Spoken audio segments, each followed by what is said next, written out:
Okay, the next step, I want to quickly teach you how you can use a protractor correctly to measure angles. So an angle is any space in between two lines that are intersecting. So you can see here there's an angle, these are all angles basically. Some of these angles are very large, meaning there's a really large uh, space in between the two lines, and some of the angles are small. So these are, we call these acute angles and we call these obtuse angles. For our purposes, we're going to be focusing on the small angles, acute, and where we're going to be using these angles is actually on the blade pitch. So if you don't remember what blade pitch is, it's actually the angle at which the blade is actually taped. So you can see here, I know it's kind of hard to see, but you can see there's actually an intersecting line down here, and then there's a diagonal line coming down this way. And the blade pitch is actually the angle in between this line and this line.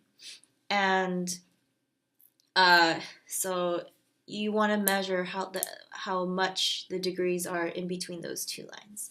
And you need a protractor like this to measure that angle. And I'm going to show you really quickly how that's done. So what you need to do is line up the protractor to the bottom edge of the line like this, and wherever the ray intersects, you can see here.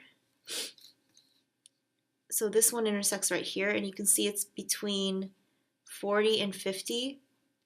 And I know there's two measures. There's a large angle side and there's a small angle side.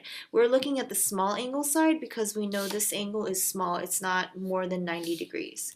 So you can see here, this thing is right in between 40 and 50. So this is actually a 45-degree angle. And again, just like how we would count the millimeters on a ruler, you're counting the little tick marks. So you have 1, 2, 3, 4, 5.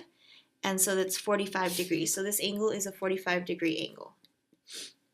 Okay, now you might be wondering, okay, how do I measure the angle on my blades? It's kind of hard to take this protractor and measure it, right? It's hard to be accurate.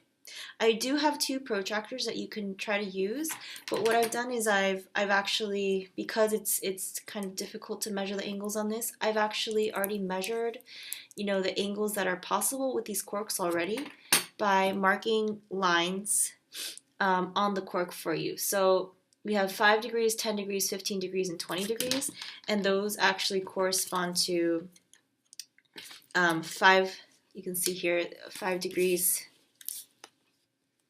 This is a 5 degrees, 10 degrees, 20 degrees. So this is the range we're working with in terms of angles.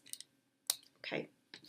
And so how this works is when you put your blade on like this, you're going to attach the bottom of one side of the blade. You see here, one corner is touching the bottom of the cork, and you're going to angle the second half to the line where you want it to be. So you see here, this is a 5-degree pitch because this blade end is on the line where it's 5 degrees. If I were to angle it a little bit more, for example, if I were to bring it up like this will be a 10-degree pitch, okay? You can see the angle in between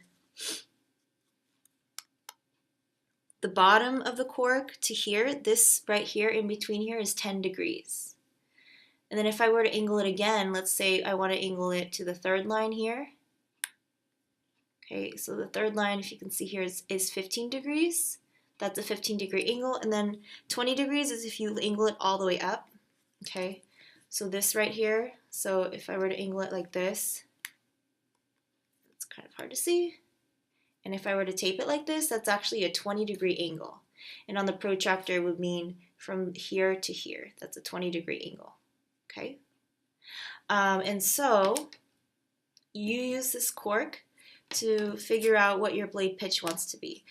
Yesterday in the reading we learned that the best blade pitches are between around 5 to 20. I think it said 10 to 20, but I also gave you the option of trying 5 degrees. So you have 4 options for blade pitch, and you can try different pitches out and see how that affects your wind turbines.